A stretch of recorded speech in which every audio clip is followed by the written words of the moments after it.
नमस्कार मित्रांनो, आजच्या कथेचं नाव आहे मुंबईतील कुटुंबाची एक थरारक कहाणी. कथेचे मूळ नाव आहे वाईट हेतू. कथेचे लेखक आहेत कुमार. मित्रांनो, ही कथा बरीच मोठी असल्याने एकूण 4 भागात विभागली गेली आहे. या कथेचे एकूण 4 भाग आहेत आणि प्रत्येक भागाचा एक व्हिडिओ आहे. या कथेच्या प्रसारित होणाऱ्या सर्व भागांच्या व्हिडिओच्या लिंक्स या कथेच्या प्रत्येक व्हिडिओच्या डिस्क्रिप्शन मध्ये देण्यात येतील. कथेच्या पहिल्या भागाला आता सुरुवात करू.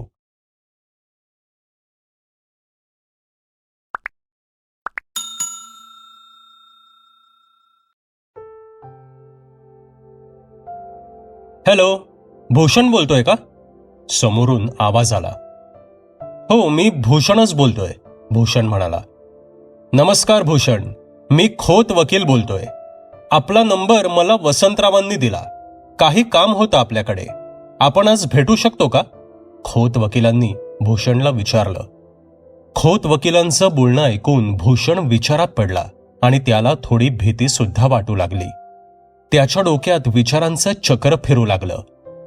वकिलांचा फोन आणि मला? पण असं काय घडलं माझ्या हातून? काहीसा विचार करताच भूषण म्हणाला, हो ठीक आहे, भेटू शकतो आपण. पण वकील साहेब, काही प्रॉब्लेम तर झाला नाहीये ना? भूषणने घाबरतच विचारलं.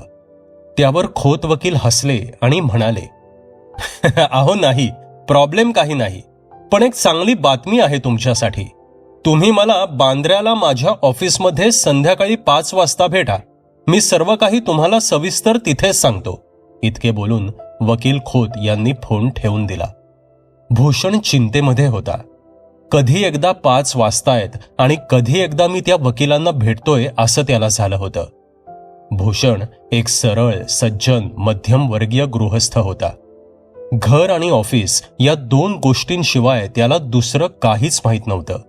स्वभावाने तो खूप शांत आणि समंजस होता. गुप्ता अँड सन्स या कंपनीमध्ये लिपिक पदावर तो कामाला होता आणि त्यामुळेच त्याचा पगार सुद्धा तसा कमीच होता. आणि त्यात मुंबईसारख्या ठिकाणी पगार कमी असेल तर घर चालवणं मोठं मुश्किल काम. पण घर चालवायचं हे मुश्किल काम भूषण नाही तर सरिता म्हणजेच त्याची बायको अगदी व्यवस्थित करायची. सरिता कमी शिकलेली होती, पण ती घरकामात हुशार होती. घर ती अगदी काटकसरीनं चालवायची. पण आजकाल तिने भूषणला सुनावणं सुरू केलं होतं. अहो, आता आपली मुलगी मोठी होऊ लागली आहे आणि त्यात हे घर किती छोटं आहे. तिच्या अभ्यासासाठी सुद्धा आता हे घर पुरत नाही. त्यातच आपल्या चाळीमध्ये काही ना काहीतरी होतच असतं. मोठ्यांनी गाणी काय लावली जातात आणि ते नसेल तर पाणी भरण्यावरून भांडणं तर रोजची असतातच. दररोजच्या त्या पाणी प्रकरणाचा आता कंटाळा आलाय मला. नुसते रोजचे वाद, भांडणं आणि मारामाऱ्या. आणि ते कशासाठी? तर 2 बादल्या पाण्यासाठी. आपल्या घरात अजून गॅस नाही. आज सुद्धा आपण स्टोव्ह वापरतो आणि त्यासाठी रेशनच्या भल्या मोठ्या लाईनीमध्ये उभं राहावं लागतं. ते सुद्धा अगदी पाय तुटेपर्यंत. इतके महिने झाले ना नवी साडी घेतली ना आपण कुठे बाहेर गेलो. माझं एक राहू द्या, पण आपल्या मुलीची तर हौस केली पाहिजे ना आपण. तिच्या बरोबरच्या मैत्रिणी किती भारी कपडे घालून शाळेतील समारंभाला जातात आणि माझी लेक तेच 2 वर्ष जुने कपडे घालून जाते. अहो, पुस्तकं तरी नवीन असतात का तिला? मी मागून आणते, नाहीतर रद्दीमध्ये विकत घेते. तरी सुद्धा काही बोलत नाही माझं लेकरू. पण तुम्हाला त्याचं काही आहे का? तुमचे काका आणि त्यांची पोरं किती श्रीमंत आहेत. ती बाहेरच्या देशात आहेत आणि आपण अजून सुद्धा इकडेच गरिबीत खितपत पडलोय. सरिता बोलत होती आणि भूषण सुन्नपणे ऐकत होता. सर्व गरजा भागवून गाठीला पैसे उरतील जेणेकरून मुलीचं शिक्षण पूर्ण करता येईल. इतर मुलींप्रमाणे तिची सुद्धा हौस भागवता येईल अशी माफक अपेक्षा होती सरिताची. पण ते या जन्मात तरी शक्य होईल की नाही तिला शंका होती. पूर्वा म्हणजेच भूषण आणि सरिताची मुलगी फार गुणी आणि हुशार होती. आता ती 8वी मध्ये शिकत होती. पण तिने कधीच आईवडिलांना त्रास दिला नव्हता. ना शाळेच्या सहलीसाठी पैसे मागितले होते, ना कोणतं नवीन पुस्तक तिनं मागितलं होतं, ना नवीन कपडे तिने मागितले होते. तिला बहुधा माहीत होतं की तिचे बाबा घरासाठी किती कष्ट करतात. इतक्यात तिथे पूर्वा आली आणि म्हणाली, बाबा, तुम्ही आईच्या बोलण्याकडे मुळीच लक्ष देऊ नका. मला माहितीये तुम्ही खूप कष्ट करता. मी मोठी झाले ना की चांगली नोकरी करेन आणि तुमची आणि आईची सर्व स्वप्न पूर्ण करेन. पूर्वा नेहमी भूषणला असं समजवायची. भूषणने ते सर्व ऐकलं आणि नेहमीप्रमाणे तो ऑफिसला निघून गेला. भूषण, ए भूषण, अरे सर त्या फाईलबद्दल विचारत होते, झाली का नाही फाईल तयार? विचारांच्या तंद्रीमध्ये असलेल्या भूषणला तांडेलने विचारलं. तसे भूषण भानावर आला. हा, हो हो, झालीये. मागितलीये का आत्ता? भूषणने थोडं घाबरतच विचारलं. नाही, आत्ता लगेच मागवली नाहीये, फक्त त्यांनी विचारलंय, कारण उद्या ती फाईल लागणार आहे. तांडेल भूषणकडे पाहत म्हणाला. भूषण अजून सुद्धा कसल्या तरी विचारात आहे हे पाहून तांडेल म्हणाला, यार भूषण, चल चहा पिऊन येऊ. इतके बोलून त्याला जागेवरून उठवून दोघे खाली गेले. 2 कटिंगची ऑर्डर देऊन तांडेलने विचारलं, काय रे, कसला विचार करतोयस इतका मगासपासून? मगाशी पण तंद्रीमध्येच होतास. घरी सर्व ठीक आहे ना? तसे चहाचा कप हातात घेत भूषण म्हणाला, काय सांगू यार, मगाशी एक फोन आला होता. कोणीतरी वकील खोत म्हणून होते, त्यांनी फोन केला होता. म्हणाले माझ्याकडे काम आहे, आज 5 वाजता माझ्या ऑफिसला बांद्र्याला येऊन भेटा, काही बोलायचं आहे असं म्हणाले. त्याचंच टेन्शन आलंय रे. त्यावर तांडेल चहाचा घोट घेत म्हणाला, वकिलांनी तुला फोन केला? काही प्रॉब्लेम केला नाही ना तू? चहाचा घोट घेत तांडेलने विचारलं. नाही रे बाबा, तुला वाटतं का मी असं काही करेन? अरे घर आणि ऑफिस एवढा प्रवास माझा रोजचा, खिशात पुरेसे पैसे नसतात म्हणून बायको आणि मुलीला पण कुठे बाहेर घेऊन जात नाही. आणि तुला माहितीये माझा स्वभाव कसा आहे ते. मी कधी कोणाच्या वाकड्यात गेलो नाहीये.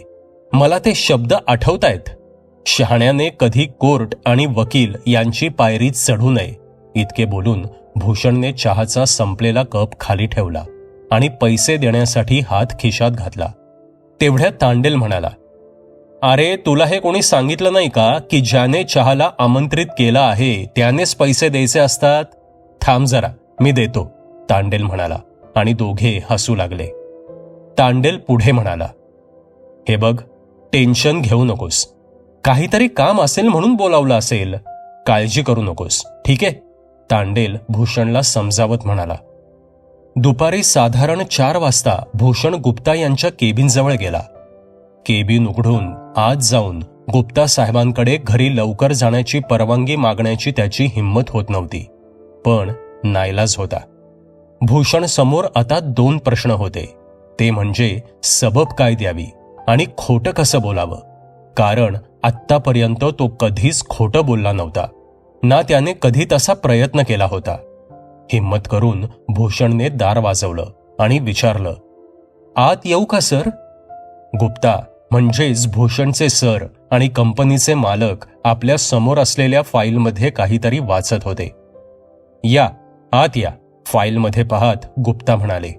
तसे भूषण आत गेला आणि म्हणाला, सर, मला एक काम आहे, त्यामुळे मला आज घरी जरा लवकर जायचं होतं, तर मी जाऊ शकतो का?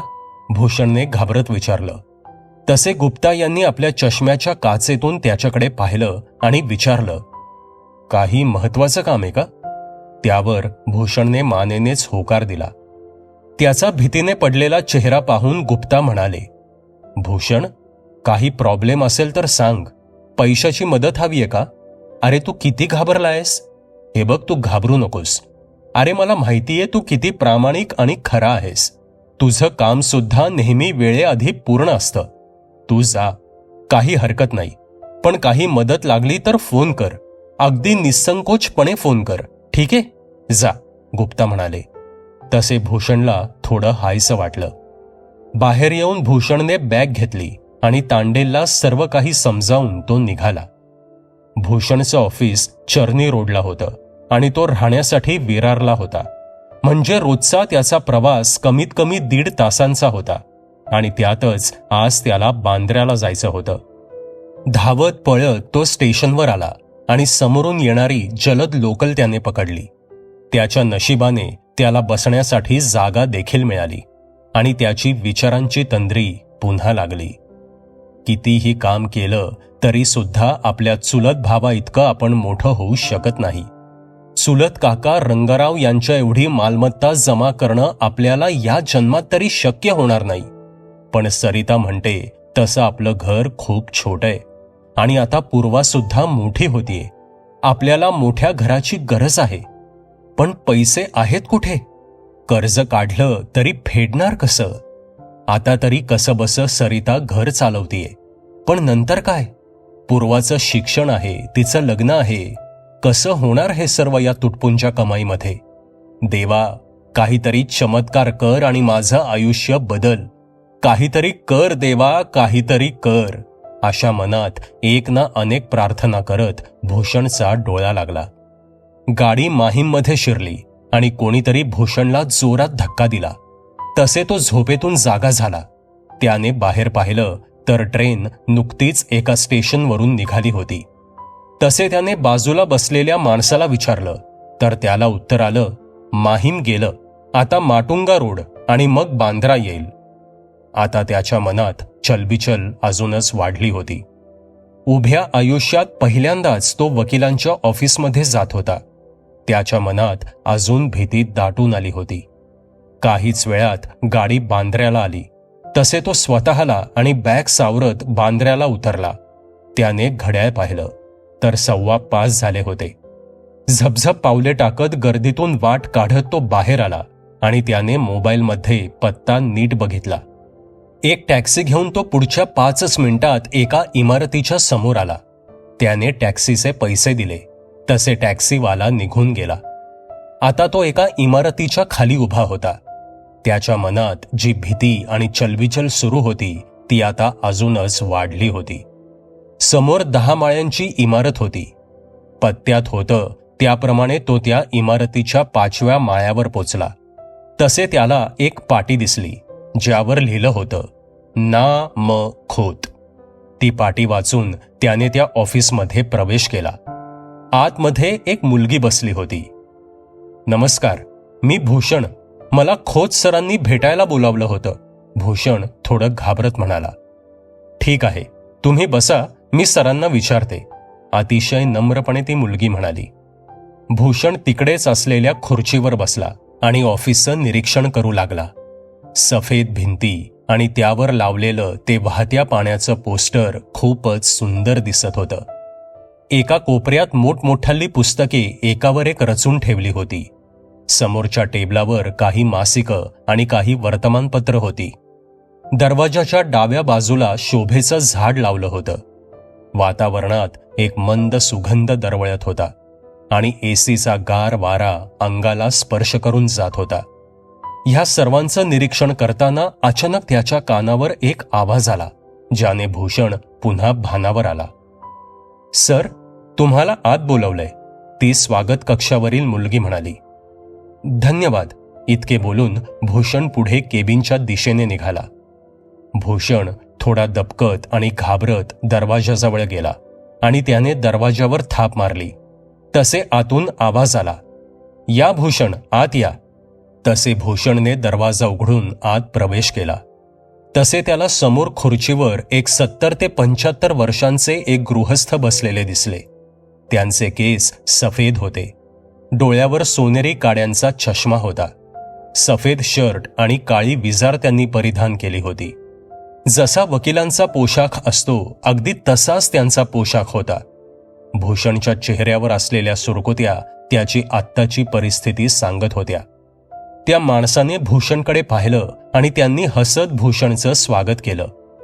ये भूषण, ये, बस. काय घेणार तू, चहा, कॉफी की सरबत? खोत वकिलांनी विचारलं. भीतीने भूषणचा गळा सुकला होता. फक्त पाणी घेईन, भूषण म्हणाला. तसे खोतांनी पाणी आणि चहासाठी ऑर्डर केली आणि ते बोलू लागले. भूषण, मला तुला काहीतरी सांगायचंय. 1 मिनिट थांब. इतके बोलून खोत वकील उठले आणि कपाटामध्ये काहीतरी शोधू लागले. त्यांचं केबिन मोठं होतं. प्रत्येक वस्तू कशी व्यवस्थित ठेवली होती. एका मोठ्या कपाटामध्ये खूप सारी कायद्याची पुस्तकं होती. तेवढ्यात पाणी आणि चहा आला. समोरील पाणी पाहून भूषणला त्याचा सुकलेला कंठ आठवला आणि तो घटा पाणी प्यायला. अरे सावकाश, ठसका लागेल, खोत वकील समोर बसत म्हणाले. माफ करा, म्हणजे मी कधी कोणत्या वकिलांकडे किंवा कोर्टामध्ये गेलेलो नाही, त्यामुळे थोडासा तणावाखाली आहे. आपली भीती लपवण्यासाठी चेहऱ्यावर हसू आणत भूषण म्हणाला. मी समजू शकतो भूषण, तुला काय वाटत असेल, पण आता मी जे काही सांगणार आहे त्याने तुला खूप आनंद होईल, पण तुला दुःख सुद्धा होईल, खोत गंभीर चेहरा करून म्हणाले. काय झालं वकील साहेब, म्हणजे कशाबद्दल बोलत आहात आपण? भूषणने काळजीने विचारलं. तुझे चुलत काका रंगराव यांचा मृत्यू झालाय, खोत म्हणाले. काय? पण कधी झालं हे सर्व, आणि मला कोणी कळवलं कसं नाही? भूषण म्हणाला. भूषण जरा थोडा चिडलाच होता. हे बघ भूषण, तुझ्या काकांना जाऊन आज 12 दिवस झाले आहेत. आजच त्यांचा 12वा झालाय, खोत म्हणाले. पण काका गेले हे मला कोणीच कसं नाही सांगितलं? त्यांचे आणि आमचे तसे जास्त संबंध नव्हते, जास्त जवळीक नव्हती, आणि माझे वडील गेल्यानंतर तर पूर्ण संबंध संपल्यातच जमा होते. नंतर ते परदेशी गेले होते, पण तरी सुद्धा इतकी मोठी बातमी मला सांगायला तरी पाहिजे होतीच, भूषण म्हणाला. त्याच्या काकांची बातमी ऐकून भूषणचे डोळे भरून आले होते. भूषण, हे बघ, जे झालं ते झालं. आता ते आपण नाही बदलू शकत. त्यांचा मृत्यू इथेच भारतात झालाय आणि त्यांचे सर्व अंतिम संस्कार करून त्यांची दोन्ही मुलं पुन्हा परदेशी निघून सुद्धा गेली आहेत. त्यांचं शेवटचं मृत्यूपत्र वाचलं गेलं तेव्हा तुझं नाव त्यात होतं. त्यांनी तुझ्यासाठी काही रक्कम, थोडी शेती, बाग आणि एक घर लिहिलंय, आणि हे सर्व तुला सोपवण्याची जबाबदारी माझ्यावर आहे, आणि तीच मी पार पाडतोय. रंगराव माणूस म्हणून खूप चांगले होते, पण विधी पुढे आपल्याला जाता येत नाही. हेच सर्व सांगायला मी तुला बोलावलं होतं. सर्व पेपर 2 दिवसात तयार होतील, ते तू घेऊन जा, खोत वकील म्हणाले. भूषण आता थोडा शांत झाला होता. ठीक आहे वकील साहेब, पण मला एक सांगा, काका गेले कसे आणि कुठे? भूषणने विचारलं. तसे खोत यांच्या चेहऱ्यावरचा रंग उडाला. त्यांनी समोरील ग्लासमधील पाणी प्यायलं आणि ते म्हणाले, त्यांनी घरात गळफास लावून आत्महत्या केली होती. त्यामागचं कारण काही समजू शकलं नाही, पण शेवटी ते खंडाळ्याच्या घरात राहत होते. तू एक काम कर, 2 दिवसांनी ये आणि सर्व पेपर घेऊन जा, ठीक आहे? आता मी निघतो, मला एक मीटिंग आहे. इतके बोलून खोत वकील भूषणच्या आधी बाहेर पडले. भूषणला मात्र काहीच समजत नव्हतं. त्याची द्विधा मनस्थिती झाली होती. जमीन, घर, पैसे मिळाले म्हणून आनंद साजरा करावा की काका गेले त्याचं दुःख, अशाच द्विधा मनस्थितीमध्ये भूषण घरी जायला निघाला.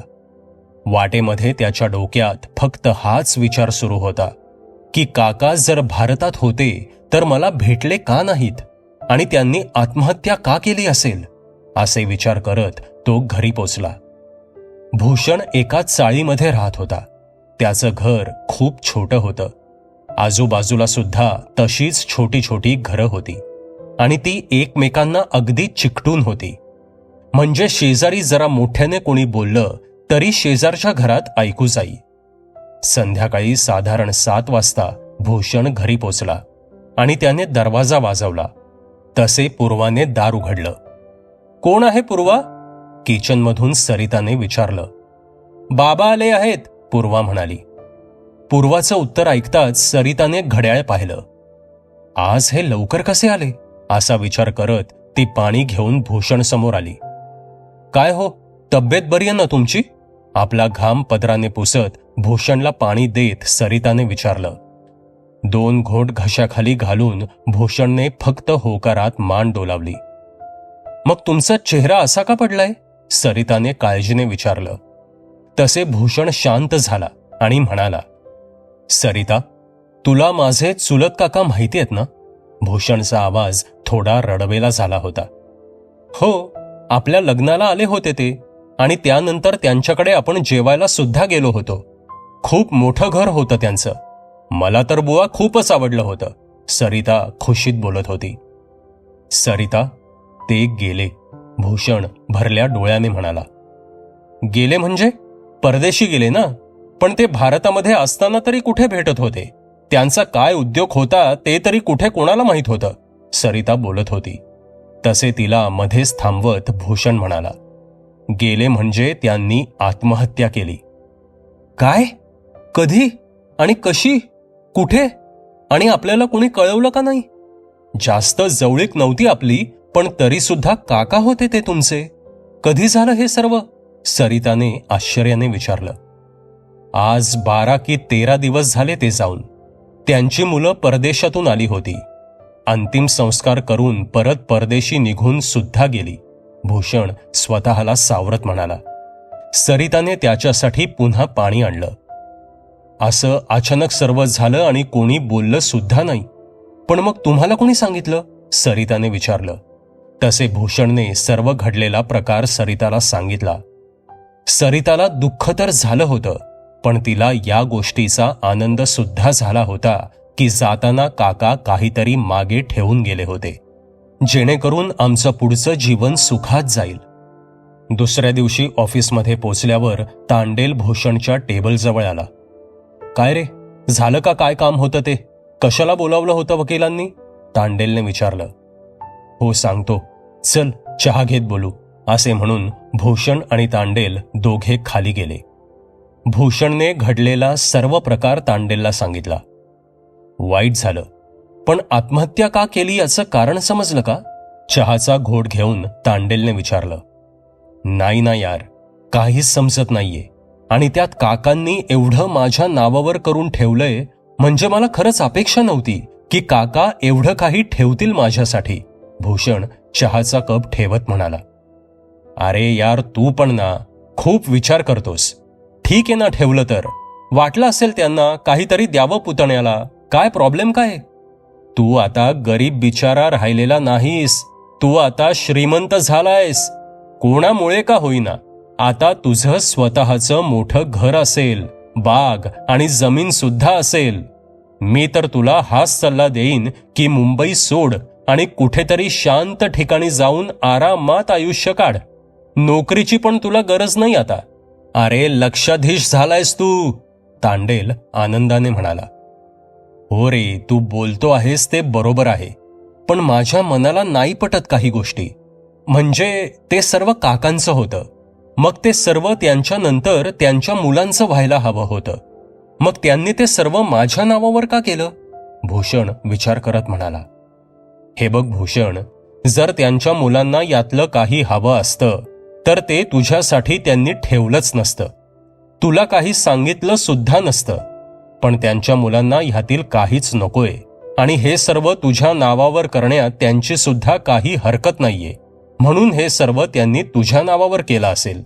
आता तू त्याचा ताबा घ्यावास असं मला वाटतं, तांडेल भूषणला समजावत म्हणाला. आता भूषणच्या डोक्यात तांडेल जे बोलला ते विचार घुमत होते. खरं आहे, काय चुकीचं बोलला तांडेल. एवढे दिवस मर करत दिवस काढले मी. बायको मुलीची एक सुद्धा हौस पूर्ण नाही केली. आणि आता जेव्हा लक्ष्मी स्वतः टिळा लावायला येतीये तर मी का मागे जाऊ? ते काही नाही. आज घरी जाऊन सरिताशी बोलतो मी, हेच योग्य होईल. दिवसभर विचार करत भूषणने काम केलं आणि मग संध्याकाळी तो घरी पोचला. दरवाजात उभे राहून त्याने दार वाजवलं. तसे सरिताने दरवाजा उघडला. अरे, आज तू दार उघडलंस? आमचा कन्यारत्न कुठे? हसून भूषणने विचारलं. पूर्वा तिच्या मैत्रिणीकडे गेलीये. ते काय शाळेत प्रोजेक्ट आहे त्यासाठी काही कम्प्युटरवर काम आहे म्हणून गेलीये, पाणी देत सरिता म्हणाली. ती पुढे बोलू लागली. तुम्हाला एक सांगू, मला नाही आवडत आपल्या मुलीने असं दुसऱ्याकडे जाणं. त्या दिवशी मला सांगत होती की तिच्या शाळेत ती मुलगी आहे ना सुवर्णा, तिच्या घरी गेली होती पूर्वा. कॉम्प्युटरवर काहीतरी काम होतं, तर सुवर्णाने कॉम्प्युटर बंद आहे असं सांगितलं. आणि जेव्हा पूर्वा पुन्हा काहीतरी विचारण्यासाठी गेली तेव्हा सुवर्णाची आई तिला सांगत होती की असे फाटके चाळीतले लोक घरी बोलावू नकोस. ते ऐकून माझी पोर लटका चेहरा घेऊन घरी आली. तिच्याकडे पाहून मला गलबलून आलं. अहो, ती सहन करते म्हणून आपण किती दुखवायचं तिला.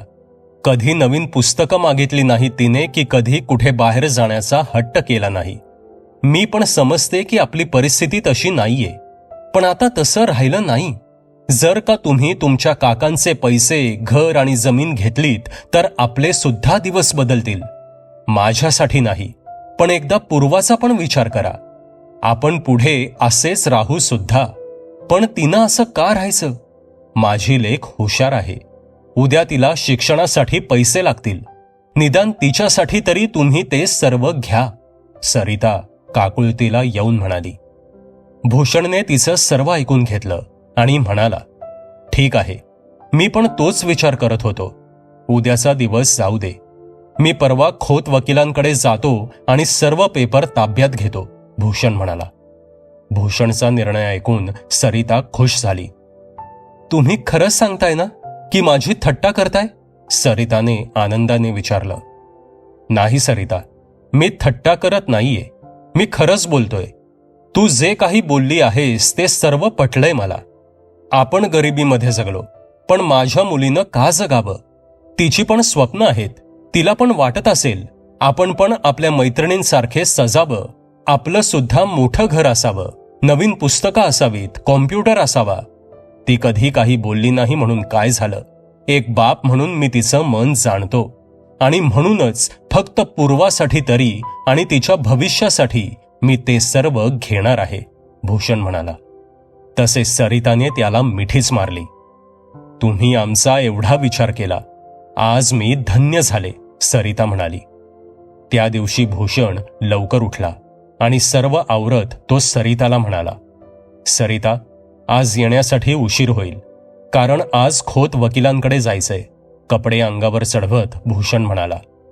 हो ठीक आहे, पण आज काय ते शेवटचं करूनच या, सरिता म्हणाली. हो ठीक आहे, आज काय ते फायनल करून येतो, इतके बोलून भूषण निघाला. घराबाहेर पडून मोबाईल हातात घेऊन त्याने खोत वकिलांना फोन लावला. तसे पलीकडून एका मुलीचा आवाज आला. हॅलो, वकील साहेब आहेत का? भूषणने विचारलं. नाही सर, अजून आलेले नाहीयेत, ती तरुणी म्हणाली. त्यांनी आज मला भेटायला बोलावलं होतं, भूषण म्हणाला. आपलं नाव? त्या मुलीने विचारलं. तसे सेकंदाचाही उशीर न करता भूषणने आपलं नाव सांगितलं. साधारण 5-7 सेकंदात ती तरुणी म्हणाली, हो बरोबर, तुम्ही 7 नंतर या, तुमच्या भेटीची वेळ दिली आहे सरांनी. तिचं हे वाक्य ऐकताच भूषण भलताच खुश झाला आणि धन्यवाद देऊन त्याने फोन ठेवून दिला. भूषणला आनंद झाला होता. त्याचं नवीन आयुष्य आता सुरू होणार होतं. या गरीब आणि लाचारीच्या जगण्यापासून त्याची आता कायमची सुटका होणार होती. आता त्यांना त्यांचं आयुष्य त्यांच्या मनाप्रमाणे जगता येणार होतं. पूर्वाचं शिक्षण, सरिताची हौस आणि एक समाधान की एवढे कष्ट करून मग देवाने शेवटी त्यांच्या पारड्यात सुख घातलं होतं. भूषण आनंदात ऑफिसमध्ये गेला. सर्व काम वेळेवर संपवून तो खोत वकिलांकडे जायला निघाला. 2 दिवसांपूर्वी आपण मागितलेले मागणे देवाने पूर्ण केलं होतं, याचा सर्वात जास्त आनंद त्याला झाला होता. आणि मनात तोच विचार करत करत तो खोत यांच्याकडे पोचला. तो आता पहिल्यासारखा भित्रा किंवा लाजरा राहिला नव्हता. एक वेगळाच आत्मविश्वास त्याच्यामध्ये आला होता. नेहमीप्रमाणे केबिनचं दार वाजवून त्याने आत येण्यासाठी परवानगी मागितली. अरे या या भूषण शेठ या, हसत खोत यांनी भूषणचं स्वागत केलं. खोत साहेब, शेठ नका म्हणू, कसं तरी वाटतं, भूषण थोडा लाजत म्हणाला. अहो शेठ नाही तर काय म्हणू तुम्हाला? भूषण, तुला अंदाज आहे का रंगराव यांनी तुला किती पैसे ठेवलेत? खोत म्हणाले. तसे भूषणने प्रश्नार्थक नजरेने नकारात मान हलवली. तब्बल 5 करोड कॅश, एक 4 खोल्यांचं घर, 2 एकर शेती आणि 1 एकर बाग, एवढं तुझ्या नावावर ठेवलंय तुझ्या काकांनी, खोत म्हणाले. आणि इकडे भूषण तोंड उघडं ठेवून सर्व काही ऐकत होता. एवढे पैसे आणि जमीन त्याला मिळेल असं त्याला कधीच वाटलं नव्हतं. काकांनी एकदाच त्यांना 20,000 दिले होते, पण आता एकदम एवढे पैसे मिळतील याचा भूषणने विचार सुद्धा केला नव्हता. पण एक अडचण आहे, खोत म्हणाले. तसे भूषण भानावर आला. अडचण? कसली अडचण? भूषणने विचारलं. अडचण ही आहे की हे सर्व मुंबईमध्ये नाही, तर मुंबईच्या बाहेर खंडाळ्यात आहे, खोत म्हणाले. बाप रे, खंडाळा? पण ते तर खूप लांब आहे, भूषण म्हणाला. हरकत नाही, तिकडे तुला राहायचं नसेल तर तू ते विकून टाकू शकतोस आणि इकडे मुंबईमध्ये एक छान घर घेऊ शकतोस, खोत यांनी सुचवलं. सर्व औपचारिकता करून त्याने घराविषयी माहिती घेण्यास सुरुवात केली. तसे खोत बोलू लागले. ते 4 खोल्यांचं घर आहे. आजूबाजूला शेती आणि बाग आहे. त्या घराची देखरेख परश्या नावाचा माणूस करतो. घर बांधल्यापासूनच तो त्या घराची देखभाल करतो. ते घर बांधून जवळजवळ वर्ष झालंय, इतके बोलून खोत बोलायचे थांबले. त्या घराची चावी खोत यांनी भूषणला दिली आणि कागदपत्रांची एक प्रत स्वतःकडे ठेवून मूळ प्रत भूषणच्या हवाली केली. एवढं मोठं घर आणि जमीन? खोत सांगतायत तसं मुंबईमध्येच राहून नोकरी आणि मुलीचं शिक्षण करावं की आपण तिकडेच जाऊन स्थायिक व्हावं, या विचारातच भूषण घरी पोचला. तसे पूर्वाने दरवाजा उघडला. आई, बाबा आलेत, इतके बोलून ती आत गेली आणि पाणी घेऊन आली. काय पूर्वा बेटा, कसा सुरू आहे अभ्यास? परीक्षा कधी आहे तुझी? भूषणने विचारलं. अभ्यास छान सुरू आहे बाबा, आणि आता 2 दिवसात वार्षिक परीक्षेचे पेपर सुरू होतील, पूर्वा म्हणाली. बर, खूप मन लावून अभ्यास कर. यापुढे तुला काही कमी पडणार नाही आणि आपण लवकरच आपल्या नवीन घरी जाऊ. अरे, तुझा बाबा आता गरीब राहिलेला नाही, तो आता करोडपती झालाय. आता तुला कोणाकडे कॉम्प्युटरसाठी जायची गरज लागणार नाही. आता आपण स्वतःचा लॅपटॉप घेऊ, खुश होऊन भूषण सांगत होता. खरंच असं होऊ शकतं का बाबा? आनंदाने पूर्वाने विचारलं. हो बेटा, आत्तापर्यंत तू कोणतेही प्रश्न न विचारता, कोणताही हट्ट न करता, त्रास न देता राहिलीस. माझं नशीब खूप चांगलंय जे देवाने मला अशी मुलगी दिली. पण आता तुझे सर्व हट्ट मी पुरवणार. तुला कसलीही कमी पडू देणार नाही, भरल्या डोळ्याने पूर्वाच्या डोक्यावरून हात फिरवत भूषण म्हणाला. पूर्वा खुश होती. बाबा, आपण लॅपटॉप घेणार ते माझ्या मैत्रिणीला सांगून येते, इतके बोलून पूर्वा बाहेर पळाली. अगं हळू जा आणि लवकर परत ये, असे सरिता मागून ओरडली. भूषण, तुम्ही भेटलात का खोत यांना? सरिताने विचारलं. त्यावर भूषणने आपले डोळे पुसत होकारात मान हलवली. काय हो, काय म्हणाले वकील तुम्हाला? असे विचारून सरिताने आपला श्वास रोखून धरला. सरिता, आपण करोडपती झालो, भूषण आनंदाने म्हणाला. सरिताचा स्वतःच्या कानांवर विश्वासच बसत नव्हता. काय म्हणाला तुम्ही? आपण काय झालो? सरिताने थरथरत्या आवाजात विचारलं. हो सरिता, आपण करोडपती झालो, भूषण जोरात ओरडत म्हणाला. सरिताच्या डोळ्यातून आनंदाश्रू वाहू लागले. तब्बल 5 करोड कॅश, एक 4 खोल्यांचं घर, 2 एकर शेती आणि 1 एकर बाग, एवढं आपल्यासाठी काकांनी ठेवलंय, भूषण म्हणाला. सरिताला अजून सुद्धा हे सर्व एखादं स्वप्न असल्यासारखं वाटत होतं. आपण खरंच करोडपती झालो? सरिताने रडत विचारलं. हो हो, आपण करोडपती झालो. आता तुला तुझं मन मारून जगण्याची काही गरज नाही. आपण आता मोठं घर घेऊ शकतो. मुंबईमध्ये आपली मुलगी आता चांगल्या शाळेत शिकायला जाईल. आता आपले दिवस बदलणार आहेत. सरिता, आहेस कुठे? तिच्या दंडाला पकडून हलवून भूषण म्हणाला. सरिताला अजून सुद्धा विश्वास बसत नव्हता. सरिता, माझ्यासाठी, या घरासाठी, पूर्वासाठी तू खूप काही केलंस. तुम्ही दोघींनी मिळून मला साथ दिलीत. आता माझी वेळ आहे तुम्हाला खुश ठेवण्याची. येत्या 2 ते 3 दिवसात माझ्या अकाउंटला पैसे जमा होतील. पैसे आले की आपण नवीन घर घेऊन हे विकून टाकू. अगदी तुला आवडेल तसं घर घेऊ. आणि सध्या एक दुचाकी सुद्धा घेऊ. नंतर 4 चाकीचं पाहू, भूषण म्हणाला आणि या सर्व चर्चेत रात्र निघून गेली. पहाट उगवली ती नवीन आशेचा किरण घेऊनच. दुसऱ्या दिवशी भूषण ऑफिसला गेला तेव्हा तो खूप खुश होता. तांडेलला त्याने सर्व सांगितलं. तांडेल आपल्या मित्रासाठी खुश झाला. भूषण शेठ, आता पार्टी पाहिजे बरं का, तांडेल हसत म्हणाला. अरे पार्टी काय, तू पण चल आमच्या सोबत. तू आणि वहिनी दोघे सुद्धा चला तिकडे. नवीन घर सुद्धा पाहता येईल आणि तुला आणि वहिनीला पार्टी सुद्धा देता येईल, भूषण म्हणाला. ठीक आहे, मुलाची परीक्षा झाली की जाऊ आपण, तांडेल म्हणाला. मध्ये काही दिवस गेले आणि अखेर तो दिवस उजाडला. त्या दिवशी भूषण आपल्या कुटुंबासोबत आपल्या खंडाळ्याच्या नवीन घरात जायला निघणार होता. सरिता, झालं की नाही तुझं? चल आता, किती उशीर अजून? दादरला जायचंय, गाडी चुकायला नको. पूर्वा बाळा, तुझं सर्व घेतलं ना? नाहीतर तिकडे गेलो आणि काही नाही मिळालं तर परत मी विकत नाही घेणार, बॅगमध्ये सामान ठेवत घाई करत भूषण म्हणाला. हो बाबा, तुम्ही काळजी नका करू, मी माझं सर्व सामान घेतलंय, पूर्वा तिची बॅग बंद करत म्हणाली. 4 दिवस तर चाललो आहोत आणि तुम्ही अशी घाई करताय की जणू काही आपण परत येणारच नाही. आपण काय तिकडेच राहणार आहोत की काय? सरिता स्वयंपाकघरात सर्व वस्तू नीट ठेवत म्हणाली. अगं सरिता, तुला माहितीये ना मला सगळं वेळेआधी तयार लागतं, पूर्वा भूषणची नक्कल करत म्हणाली.